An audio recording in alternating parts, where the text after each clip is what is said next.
Ikalawang Samuel Kapitulo 16, si David at si Ziba. Kalalampas pa lang ng kaunti ni David sa ibabaw ng bundok nang salubungin siya ni Ziba na kitiwala ni Mephibosheth. May dalawa itong asno na may kargang 200 tinapay, 100 kumpol ng ubas, 100 piraso ng hinog na prutas, at katas ng ubas na nakalagay sa balat na sisidlan. Tinanong ni David si Ziba, bakit nagdala ka ng mga iyan? Sumagot si Ziba, ang mga asno po ay para sakyan ng sambahayan nyo, ang mga tinapay naman at prutas ay para kainin nyo at ng mga kasama ninyo, at ang katas ng ubas ay para naman inumin nyo kapag napagod kayo sa disyerto. Nagtanong si David, nasaan na si Mephibosheth, ang apo ng amo mong si Saul?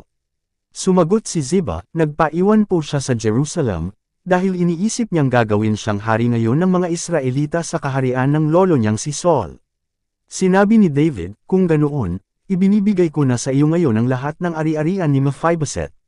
Sinabi ni Ziba, mahal na hari, handa po akong sumunod sa inyo.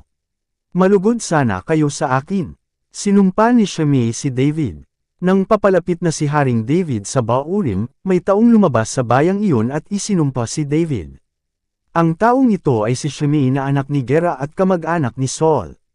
Binato niya si David at ang mga opisyal nito kahit na napapaligiran si David ng mga tauhan at mga personal niyang tagapagbantay. Ito ang sinabi niya kay David, huwag kang papasok sa bayan namin, mamamatay tao at masamang tao ka. Ginagantihan ka ng Panginoon sa pagpatay mo kay Saul at sa sambahayan niya. Kinuha mo ang kanyang trono, pero ngayon, ibinigay ito ng Panginoon sa anak mong si Absalom. Bumagsak ka dahil mamamatay tao ka. Sinabi ni Abishai na anak ni Zeruiah sa hari, mahal na hari, bakit niyo po pinapabayang sampein kayo ng taong iyan na tulad lang ng patay na aso? Payagan niyo po akong pugutan siya ng ulo. Pero sinabi ng hari, kayong mga anak ni Zeruiah, wala kayong pakialam dito. Kung inutusan siya ng Panginoong sampein ako, sino ako para pigilan siya? Sinabi ni David kay Abishai at sa lahat ng opisyal niya, kung ang anak ko nga ay binabalak akong patayin, paano pa kaya itong kamag-anak ni Saul? Inutusan siya ng Panginoon kaya hayaan niyo na lang siya. Baka makita ng Panginoon ang paghihirap ko, at gantihan niya ng kabutihan ang kasamaang nararanasan ko ngayon. Kaya nagpatuloy sa paglakad sina David at ang mga tauhan niya. Sinusundan din sila ni Shimei, pero sa gilid ng burol lang siya dumadaan. Habang naglalakad siya, isinusumpa niya si David at hinahagisan ng bato at lupa. Napagod sina David at ang mga tauhan niya kaya nagpahinga sila pagdating nila sa ilog ng Jordan. Nakipagkita si Hushai kay Absalom. Samantala, dumating sa Jerusalem sina Absalom, Ahitophel at ang iba pang mga Israelita. Dumating din doon si Hushai na Archeo, na kaibigan ni David. Pumunta siya kay Absalom at sinabi, mabuhay ang hari. Mabuhay ang hari. Tinanong ni Absalom si Hushai, nasaan na ang katapatan mo sa kaibigan mo na si David? Bakit hindi ka sumama sa kanya? Sumagot si Hushai, hindi. Sa inyo po ako sasama dahil kayo ang pinili ng Panginoon at ng buong mamamayan ng Israel na maging hari. Bukod pa riyan, sino pa ba ang pagsisilbihan ko, kundi kayo na anak ni David? Naglingkod ako noon sa ama niyo, ngayon, kayo naman ang paglilingkuran ko. Ang payo ni Ahitophel kay Absalom. Sinabi ni Absalom kay Ahitophel, ngayon, ano ang maipapayo mong gawin natin? Sumagot si Ahitophel, sipindan niyo ang mga asawang alipin ng inyong ama na kanyang iniwan para asikasuhin ang palasyo. At malalaman ng buong Israel na ginalit niyo ng labis ang inyong ama at lalakas palalo ang suporta ng mga tauhan niyo sa inyo. Kaya nagpatayo sila ng tolda sa bubungan ng palasyo para kay Absalom, at nakikita ng buong Israel na pumapasok siya roon para sumiping sa mga asawa ng kanyang ama. Nang mga panahong iyon, sinusunod ni Absalom ang mga payo ni Ahitophel, gaya ng ginawa ni David. Dahil ipinapalagay nilang galing sa Diyos ang bawat payong ibinibigay ni Ahitophel. Ikalawang Samuel Kapitulo 17. Sinabi ni Ahitophel kay Absalom, payagan niyo po akong pumili ng 12,000 tauhan para hanapin sina David ngayong gabi. Sasalakayin namin sila habang pagod sila at nanghihina. Matataranta sila at magsisitakas ang mga tauhan niya. Si David lang po ang papatayin ko, at pababalaikan ko sa inyo ang lahat ng tauhan niya gaya ng pagbabalik ng asawa sa kabiyak nito. Kapag napatay si David, hindi na makakalaban ang mga tauhan niya. Mukhang mabuti naman ang payo na ito para kay Absalom at sa lahat ng tagapamahala ng Israel. Pero sinabi ni Absalom, tawagin natin si Hushai na Archeo, at nang malaman natin kung ano ang masasabi niya. Kaya nang dumating si Hushai, sinabi sa kanya ni Absalom ang payo ni Ahitophel. Pagkatapos, nagtanong si Absalom, gagawin ba natin ang sinabi niya? Kung hindi, ano ang dapat nating gawin? Sumagot si Hushai, sa ngayon, hindi maganda ang ipinayo ni Ahitophel. Kilala niyo ang ama niyo at ang mga tauhan niya, magigiting silang mandirigma at mababanggas tulad ng oso na inagawa ng mga anak. Bukod pa riyan, bihasa ang ama niyo sa pakikipaglaban, at hindi siya natutulog na kasama ng mga tauhan niya. Maaaring sa oras na ito, nagtatago siya sa kuweba o kung saang lugar. Kung sa unang paglalaban niyo ay mapatay ang iba sa mga sundalo niyo, sasabihin ng makakarinig nito na natalo na ang mga sundalo ninyo. Kahit ang pinakamagigiting yung sundalo na kasentapang ng leon ay matatakot. Sapagkat nalalaman ng lahat ng Israelita na ang ama ninyo'y bihasang mandirigma at matatapang ang tauhan niya. Ang payo ko, tipunin ninyo ang buong hukbo ng mga Israelita mula sa Dan hanggang Beersheba, na kasendami ng buhangin sa tabing dagat. At kayo mismo ang mamuno sa kanila sa pakikipaglaban. Hahanapin natin si David saan man siya naroon. Susugod tayo sa kanya na gaya ng pagpatak ng hamog sa lupa at walang makakaligtas isa man sa kanila. Kung tatakas siya sa isang bayan doon, ang buong Israel ay nandoon naghihintay sa iyong iuutos. Pagkatapos, maaari naming talian ang pader nito at hilahin papunta sa kapatagan hanggang sa magiba ito, at hanggang sa wala ng batong matitira roon. Sinabi ni Absalom at ng lahat ng namumuno sa Israel, mas mabuti ang payo ni Hushai na Archeo kaysa kay Ahitophel. Ang totoo, mas mabuti ang payo ni Ahitophel, pero nilob ng Panginoon na hindi ito sundin ni Absalom para ibagsak siya. Sinabi ni Hushai sa mga paring sina Zadok at Abiathar ang payo ni Ahitophel kay Absalom at sa mga tagapamahala ng Israel, at pati na rin ang ibinigay niyang payo. Pagkatapos, sinabi niya sa kanila, ipaalam niyo agad kay David na huwag siyang magpaiwan sa tawiran ng ilog ng Jordan sa disyerto ngayong gabi, tumawid sila agad sa ilog para hindi sila mamatay. Nang mga panahong iyon, naghihintay sina Jonathan na anak ni Abiathar at Ahimaas na anak ni Zadok sa Enrogel, dahil ayaw nilang makitang labas-masok sila ng Jerusalem. Pinapapunta na lang nila ang isang aliping babae para sabihin sa kanila ang nangyayari, at sa kanila ito sasabihin kay David. Pero isang araw, nakita sila ng isang binatilyo, kaya sinabi niya ito kay Absalom. Kaya nagmamadaling umalis ang dalawa, at pumunta sa bahay ng isang lalaki sa Baurim.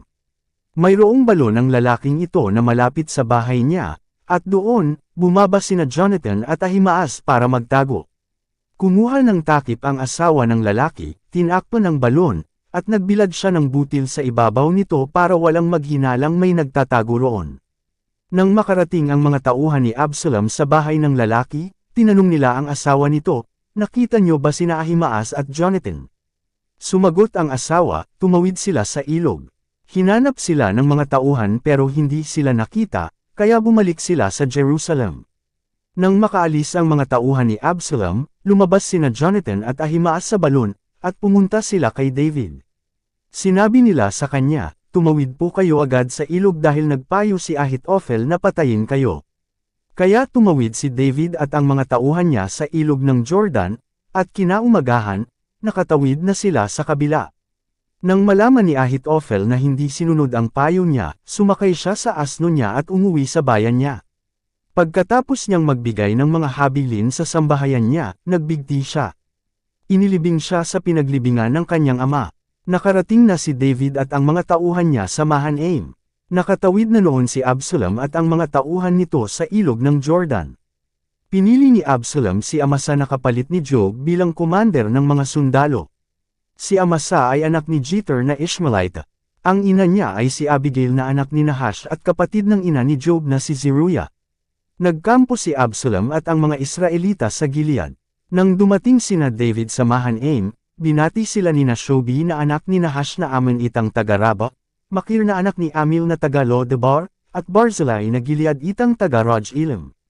May dala silang mga higaan, mangkok, palayok, trigo, sebada, harina, binusang butil, buto ng mga gulay, pulot, mantika, keso at tupa. Ibinigay nila ito kay David at sa mga tauhan niya, dahil alam nilang gutom, pagod, at uhaw na ang mga ito sa paglalakbay nila sa ilang. Ikalawang Samuel Kapitulo 18, napatay si Absalom. Pinaggrupo-grupo ni David ang mga tauhan niya sa tig-1,000 at tig-100 at pumili siya ng mga pinuno na mamumuno sa kanila. Pinalakad niya sila sa 3 grupo. Si Job ang pinuno ng isang grupo, si Abishai na kapatid ni Job ang sa isang grupo, at si Itay naman na tagagat ang sa isa pang grupo. Sinabi ni Haring David sa kanila, "Ako mismo ang mamumuno sa inyo sa pakikipaglaban." Pero sinabi ng mga tauhan niya, "Hindi po kayo dapat sumama sa amin. Wala pong halaga sa mga kalaban kung tatakas kami, o kung mapatay ang kalahati sa amin. Mas gusto nilang mapatay kayo kaysa sa 10,000 sa amin. Kaya mabuti pang maiwan na lang kayo rito sa lungsod at magpadala sa amin ng tulong kung kinakailangan." Sumagot si Haring David, "Gagawin ko kung ano ang mabuti sa tingin ninyo." Tumayo si Haring David sa gilid ng pintuan ng lungsod habang lumalabas ang lahat ng tauhan niya na nakagrupo sa tig-1,000 at tig-100. Nagutos si Haring David kina Job, Abishai at Itay, "Alang-alang sa akin, huwag niyong sasaktan ang binatang si Absalom." Narinig ng lahat ng grupo ang utos na ito ni David sa mga commander ng mga sundalo niya. Lumakad na ang mga sundalo ni David para makipaglaban sa mga sundalo ng Israel, at sa kagubatan ng Ephraim sila naglaban. Natalo ng mga sundalo ni David ang mga Israelita. Maraming namatay ng araw na iyon 20,000 tao. Lumaganap ang labanan sa buong kagubatan, at mas maraming namatay sa panganib sa kagubatan kaysa sa mga namatay sa espada. Sa panahon ng labanan, nasalubong ni Absalom ang mga tauhan ni David, at tumakas siya sakay ng mola niya. At habang nagpapasuot-suot siya sa ilalim ng malalagang sanga ng malaking puno ng ensina, sumabit ang ulo niya sa sanga. Dumiretso ng takbo ang mola at naiwan siyang nakabitin sa puno. Nang makita ito ng isang tauhan ni David, pinuntahan niya si Job at sinabi, "Nakita ko si Absalom na nakabitin sa puno ng ensina." Sinabi sa kanya ni Job, "Ano? Nakita mo siya, bakit hindi mo siya pinatay?" Binigyan sana kita ng gantimpalang 10 pirasong pilak at espesyal na sinturon para sa isang opisyal. Pero sumagot ang tauhan, "Kahit nabigyan mo pa ako ng 1,000 pirasong pilak, hindi ko papatayin ang anak ng hari. Narinig namin ang iniutos ng hari sa iyo, kay Abishai at kay Itay, na huwag ninyong sasaktan ang binatang si Absalom alang-alang sa kanya. At kahit nasuwayan ko pa ang hari sa pamamagitan ng pagpatay kay Absalom, malalaman din ito ng hari, at hindi mo naman ako ipagtatanggol." Sinabi ni Job, "Nagsasayang lang ako ng oras sa iyo." Pagkatapos, kumuha siya ng 3 sibat at pinuntahan si Absalom na buhay pang nakasabit sa puno ng ensina. Pagkatapos, sinibat niya sa dibdib si Absalom. Pinalibutan pa ng 10 tagadala ng armas ni Job si Absalom at tinuluyan siyang patayin. Pinatunog ni Job ang trumpeta para itigil na ang labanan, at upang tumigil na ang mga tauhan niya sa paghabol sa mga sundalo ng Israel. Kinuha nila ang bangkay ni Absalom at inihulog sa malalim na hukay sa kagubatan, at tinabyunan nito ng napakaraming malalaking tipak ng bato. Samantala, tumakas pa uwi ang lahat ng sundalo ng Israel. Noong buhay pa si Absalom, nagpatayo siya ng monumento para sa sarili niya sa lambak ng hari, dahil wala siyang anak na lalaki na magdadala ng pangalan niya. Tinawag niya itong, "Monumento ni Absalom," at hanggang ngayon, ito pa rin ang tawag dito. Ipinagluksa ni David ang pagkamatay ni Absalom. Sinabi ng anak ni Zadok na si Ahimaas, kay Job, "Payagan mo akong pumunta kay David para ibalita sa kanya na iniligtas siya ng Panginoon sa mga kalaban niya." Sinabi ni Job, "Hindi ka magbabalita sa hari sa araw na ito. Pwede sa ibang araw, pero hindi ngayon, dahil namatay ang anak ng hari."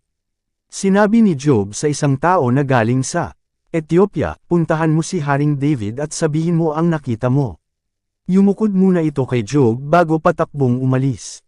Muling sinabi ni Ahimaas kay Job, "Kahit ano pa ang mangyari, payagan mo akong sumunod sa taong taga-Ethiopia." Sinabi ni Job, "Anak, bakit gusto mong gawin ito? Wala ka namang makukuhang gantimpala sa pagbabalita mo." Sinabi ni Ahimaas, "Kahit anong mangyari, aalis ako." Kaya sinabi ni Job sa kanya, "Sige, umalis ka." Kaya tumakbo si Ahimaas at tinahak ang daan papuntang kapatagan ng Jordan, at naunahan pa niya ang taong taga-Ethiopia. Habang nakaupo si David sa pagitan ng pintuan ng unang pader at pintuan ng ikalawang pader ng lungsod, umakyat sa pader ang tagapagbantay ng lungsod at tumayo sa bubong ng pintuan. Habang tumitingin-tingin siya roon, may nakita siyang isang taong tumatakbo. Sumigaw siya kay David na may dumarating na tao, nang mga panahong iyon ay nasa ilalim ng bubong ang hari. Sinabi ni David, kung mag-isa lang siya, may dala siguro siyang balita. Habang papalapit ang tao, may nakita pa siyang isang taong tumatakbo rin. Sumigaw siya sa ibaba na may isa pang taong paparating. Sinabi ng hari, may dala rin siguro siyang balita. Sinabi ng tagapagbantay, para pong si Ahimaas na anak ni Zadok ang unang paparating. Sinabi ng hari, mabuti siyang tao. Magandang balita siguro ang dala niya. Pagdating ni Ahimaas, kinamusta niya ang hari at yumukod siya rito bilang paggalang. Pagkatapos, sinabi niya, purihin ang Panginoon na inyong Diyos, mahal na hari. Pinagtagumpay niya po kayo laban sa mga taong naghimagsik sa inyo. Nagtanong ang hari, kumusta ang binatang si Absalom? Ayos lang ba siya? Sumagot si Ahimaas, nang ipinatawag ako ni Job na lingkod niyo, nakita ko pong nagkakagulo ang mga tao pero hindi ko alam kung ano iyon. Sinabi ng hari, diyan ka lang. Kaya tumayo siya sa tabi. Maya-maya pa, dumating ang taong taga-Ethiopia at sinabi, mahal na hari, may maganda po akong balita. Iniligtas po kayo ng Panginoon sa araw na ito sa lahat ng naghimagsik laban sa inyo. Nagtanong sa kanya ang hari, kumusta ang binata kong si Absalom? Hindi ba siya nasaktan? Sumagot ang tao, ang nangyari po sana sa kanya ay mangyari sa lahat ng kalaban niyo, mahal na hari. Nang inig si David, umakyat siya sa kwarto sa itaas ng pintuan ng lungsod at umiyak. Habang umaakyat siya, sinasabi niya, O Absalom, anak ko, ako na lang sana ang namatay sa halip na ikaw. O Absalom, anak ko, anak ko. Ikalawang Samuel Kapitulo 19. May nagsabi kay Job na umiiyak ang hari at nagluluksa dahil kay Absalom. Nang marinig ito ng mga sundalo, natigil ang kasayahan ng kanilang tagumpay at napalitan ito ng pagluluksa. Tahimik silang bumalik sa lungsod ng Mahanaim, gaya ng mga sundalong nahihiya dahil tumakas mula sa labanan. Tinakpan ni David ang mukha niya at umiyak ng labis, O Absalom, anak ko, anak ko. Pumunta si Job sa bahay ng hari at sinabi, ipinahiya niyo ngayon ang mga tauhan ninyong nagligtas sa buhay niyo at sa buhay ng mga anak at asawa ninyo. Minamahal niyo ang mga napupuot sa inyo, at kinapopootan ang mga nagmamahal sa inyo. Malinaw po na hindi niyo pinapahalagahan ang mga opisyal at tauhan ninyo. Sa tingin ko, mas masisiyahan pa kayo kung namatay kaming lahat at nabuhay si Absalom. Lumabas po kayo ngayon at pasalamatan ang mga tauhan ninyo. Dahil kung hindi, isinusumpa ko sa Panginoon na wala ni isa sa kanilang maiiwan na kasama niyo ngayong gabi. Ito ang pinakamasamang mangyayari sa inyo mula noon hanggang ngayon. Kaya tumayo si David at umupo sa may pintuan ng lungsod. Nang malaman ito ng mga tao, nagtipon silang lahat sa kanya. Bumalik si David sa Jerusalem. Samantala, tumakas pauwi ang mga sundalo ng Israel na mga tauhan ni Absalom. Nagtalo-talo ang mga tao sa buong Israel. Sinabi nila, iniligtas tayo ni Haring David sa kamay ng mga Filisteo, pero tumakas siya sa bayan natin dahil kay Absalom. Pinili nating maging hari si Absalom, pero napatay naman siya sa labanan. Bakit hindi tayo humanap ng paraan para mapabalik natin si David bilang hari? Nang mabalitaan ni Haring David ang pinag-usapan nila, nagpadala siya ng mensahe sa mga paring sina Zadok at Abiathar, na sinasabi, sabihin niyo ito sa mga tagapamahala ng Juda, nabalitaan kung gusto ng inyong mga mamamayan na ibalik ako bilang hari, at kayo pa ang huling nagpasya na pabulaykan ako sa aking trono. Hindi ba't mga kamag-anak at kalahi ko kayo? At sabihin niyo rin ito kay Amasa, dahil kalahi kita, gagawin kitang commander ng mga sundalo ko kapalit ni Job. Kung hindi ko ito gagawin, parusahan sana ako ng matindi ng Diyos. Napapayag ni David ang mga taga-Juda at nagkaisa sila sa kanilang desisyon. At ipinasabi nila kay David, bumalik po kayo rito at ang lahat ng tauhan ninyo. Habang pabalik si David, sinalubong siya ng mga mamamayan ng Juda roon sa ilog ng Jordan. Ang mga taong ito'y nagtipon sa Gilgal para samahan siya sa pagtawid sa ilog. Nagmamadaling sumama sa pagsalubong kay David si Shimei na anak ni Gera, isang Benjaminite galing Baurim. May kasama siyang 1,000 Benjaminita, kasama na rito si Ziba na katiwala ng sambahayan ni Saul, at ang 15 nitong anak na lalaki at 20 utusan. Nagmamadali nilang sinalubong si David sa ilog ng Jordan. Tinulungan nilang lahat si David at ang sambahayan niya sa pagtawid ng ilog, at sinunod nila ang anumang gustuhin ni David. Pinatawad ni David si Shimei. Nang patawid pa lang ng ilog ng Jordan si David, nagpatira pa si Shimei sa harapan niya bilang paggalang, at sinabi, "Mahal na hari, patawarin niyo po ako. Kalimutan niyo na po sana ang masamang ginawa ko sa inyo noong umalis kayo sa Jerusalem. Inaamin ko po na nagkasala ako, mahal na hari. Kaya nga nauna akong dumating dito kaysa sa ibang mga lahi sa hilaga para salubungin kayo." Pagkatapos, sinabi ni Abishai na anak ni Zeruiah, "Hindi ba't dapat patayin si Shimei dahil isinumpa niya ang piniling hari ng Panginoon?" Pero sinabi ni David, "Kayong mga anak ni Zeruiah, ano ang pakialam nyo? Huwag na ninyong salungatin ang desisyon ko. Ako na ngayon ang hari ng Israel, at walang taong papatayin sa Israel sa araw na ito." Kaya sinabi ni David kay Shimei, "Isinusumpa ko na hindi ka papatayin." Pumunta rin doon si Mephibosheth na apo ni Saul para salubungin si David. Galing siya sa Jerusalem, hindi pa siya nakakapaghugas ng paa, nakakapag-ahit ng balbas, at nakakapagpalit ng damit niya mula nang umalis si David sa Jerusalem hanggang sa matagumpay na nakabalik ito. Nang makarating siya roon, tinanong siya ni David, "Mephibosheth, bakit hindi ka sumama sa akin?" Sumagot siya, "Mahal na hari, alam ninyong lumpo ako. Sinabihan ko ang utusan kong si Ziba na ihanda ang asno para makasakay ako at makasama sa inyo pero nagtraidor siya sa akin. At siniraan niya po ako sa inyo na hindi ako sasama. Pero nalalaman niyo ang totoo dahil katulad kayo ng anghel ng Diyos, kaya gawin niyo kung ano sa tingin niyo ang mabuti. Dapat ay papatayin niyo na ang buong angkan ng lolo ko pero binigyan niyo ako ng karapatang kumain kasama ninyo. Kaya wala na po akong karapatan pang humingi sa inyo ng pabor." Sinabi ni David sa kanya, "Huwag na nating pag-usapan ito. Nakapagdesisyon na akong paghatian niyo ni Ziba ang lupain ni Saul." Sinabi ni Mephibosheth sa hari, "Ibigay niyo na lang po sa kanya lahat. Kuntento na akong nakauwi kayo ng ligtas." Ang kabaitan ni David kay Barzillai. Pumunta rin kay David si Barzillai na taga-Gilead galing sa Rogelim. Gusto rin niyang tumulong kina Haring David sa pagtawid sa ilog ng Jordan.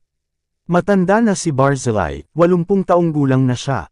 Mayaman siya at siya ang nagbibigay ng mga kailangan ni David noong doon pa ito nakatira sa Mahanaim.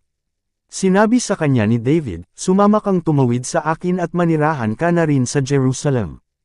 Ako ang bahala sa iyo roon." Pero sumagot si Barzillai, "Hindi na po magtatagal ang buhay ko, bakit pa ako sasama sa inyo sa Jerusalem? Ako po ay 80 taong gulang na, at hindi ko na malaman ang ipinagkaiba ng masarap at hindi masarap. Hindi ko na malasahan ang kinakain at iniinom ko. Hindi ko na marinig ang mga umaawit. Magiging pabigat lang ako sa inyo, mahal na hari. Maliit na bagay lang po ang paghahatid ko sa inyo sa Jordan, bakit kailangan nyo pa akong gantihan ng ganitong gantimpala? Uuwi na lang ako, para kapag namatay ako, doon ako mamamatay sa sarili kong bayan, kung saan inilibing ang mga magulang ko. Narito ang anak kong si Kimham na magsisilbi sa inyo. Isama niyo siya, mahal na hari at gawin niyo kung ano sa tingin ninyo ang makakabuti sa kanya." Sumagot ang hari, "Isasama ko siya at gagawin sa kanya ang anumang kabutihang gagawin ko sana sa iyo, at gagawin ko ang anumang hilingin mo sa akin." Niyakap ni David si Barzillai at binasbasan. Pagkatapos, tumawid si David at ang mga tauhan niya sa ilog ng Jordan, at umuwi si Barzillai sa bahay niya. Nang makatawid na si David, pumunta siya sa Gilgal kasama si Kimham at ang buong hukbo ng Juda at kalahati ng hukbo ng Israel. Nagpunta ang buong hukbo ng Israel sa hari at nagreklamo kung bakit ang mga kadugo nilang taga-Juda ang nanguna sa pagpapatawid sa kanya at sa sambahayan niya, at sa lahat ng tauhan niya. Sumagot ang mga taga-Juda sa mga sundalo ng Israel, "Ginawa namin ito dahil ang hari ay malapit naming kamag-anak. Bakit kayo nagagalit? Nakatanggap ba kami ng pagkain o anumang regalo galing sa kanya?" "Hindi." Sumagot ang mga taga-Israel, 10 kaming lahi ng Israel kaya 10 beses ang karapatan namin sa hari kaysa sa inyo. Bakit ang baba ng tingin nyo sa amin? Hindi ba't kami ang unang nagsabi na pabulaykan natin ang ating hari? Pero ayaw magpaawat ng mga taga-Juda, at masasakit na salita ang isinasagot nila sa mga taga-Israel. Ikalawang Samuel Kapitulo 20. Nagrebelde si Sheba kay David. Ngayon, may isang tao mula sa lahi ni Benjamin na laging naghahanap ng gulo. Siya ay si Sheba na anak ni Bichri.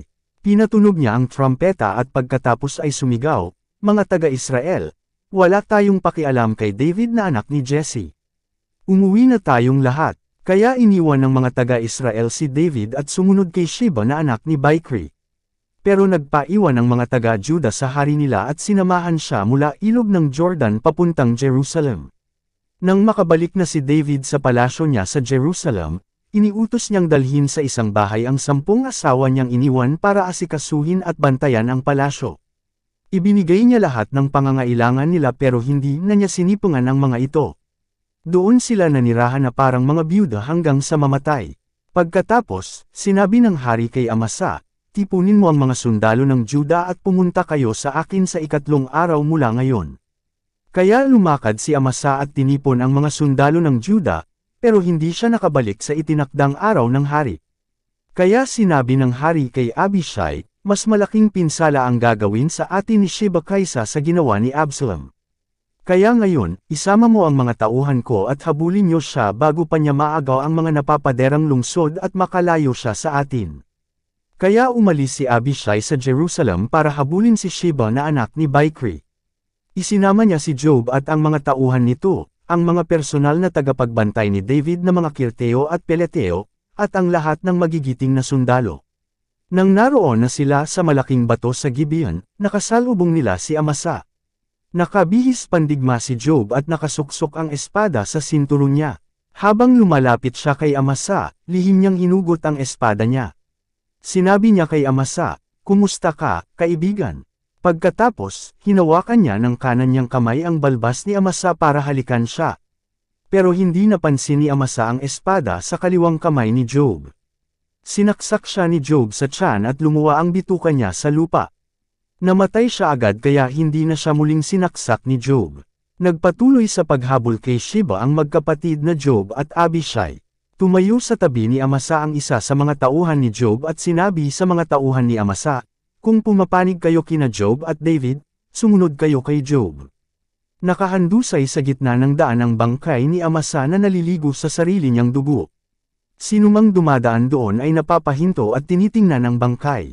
Nang mapansin ito ng mga tauhan ni Joab, kinaladkad nila ang bangkay ni Amasa mula sa daan papunta sa bukid, at tinakpan ito ng tela. Nang makuha na ang bangkay ni Amasa sa daan, nagpatuloy ang lahat sa pagsunod kay Joab sa paghabol kay Sheba. Samantala, pumunta si Sheba sa lahat ng lahi ng Israel para tipunin ang lahat ng kamag-anak niya. Sumunod sa kanya ang mga kamag-anak niya at nagtipon sila sa Abel-Bet-Maaka. Nang mabalitaan ito ni Joab at ng mga tauhan niya, nagpunta sila sa Abel-Bet-Maaka at pinalibutan ito. Gumawa sila ng mga tumpok ng lupa sa gilid ng pader para makaakyat sila, at unti-unti nilang sinira ang pader. May isang matalinong babae sa loob ng lungsod na sumigaw sa mga tauhan ni Joab, "Makinig kayo sa akin. Sabihin niyo kay Joab na pumunta sa akin dahil gusto kong makipag-usap sa kanya." Kaya pumunta si Joab sa kanya, at nagtanong ang babae, "Kayo ba si Joab?" Sumagot si Joab, "Oo, ako nga." Sinabi ng babae, "Makinig po kayo sa sasabihin ko sa inyo." Sumagot si Joab, "Sige, makikinig ako."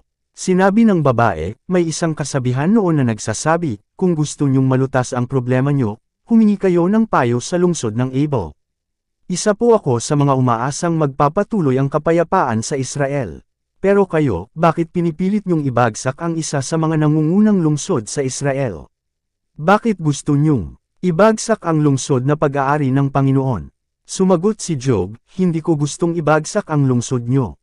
Hindi yan ang pakay namin. Sumalakay kami dahil kay Sheba na anak ni Bichri na galing sa kabululan ng Ephraim. Nagrebelde siya kay Haring David. Ibigay niyo siya sa amin at aalis kami sa lungsod ninyo." Sinabi ng babae, "Ihahagis namin sa inyo ang ulo niya mula sa pader." Kaya pinuntahan ng babae ang mga nakatira sa lungsod at sinabi niya sa kanila ang plano niya. Pinugutan nila ng ulo si Sheba at inihagis nila ito kay Job. Pagkatapos, pinatunog ni Job ang trompeta at umalis ang mga tauhan niya sa lungsod at umuwi. Si Job ay bumalik sa hari, sa Jerusalem. Ang mga opisyal ni David. Si Job ang commander ng buong hukbo ng Israel. Si Benaiah naman na anak ni Jehoiada ang pinuno ng personal na tagapagbantay ni David na mga Kirteo at Peleteo. Si Adoniram ang namumuno sa mga alipin na sapilitang pinagtatrabaho. Si Jehoshaphat na anak ni Ahilud ang tagapag-ingat ng mga kasulatan sa kaharian. Si Sheva ang kalihim ng hari. Sina Zadok at Abiathar ang pinuno ng mga pari. Si Ira na taga-Jer ang personal na pari ni David.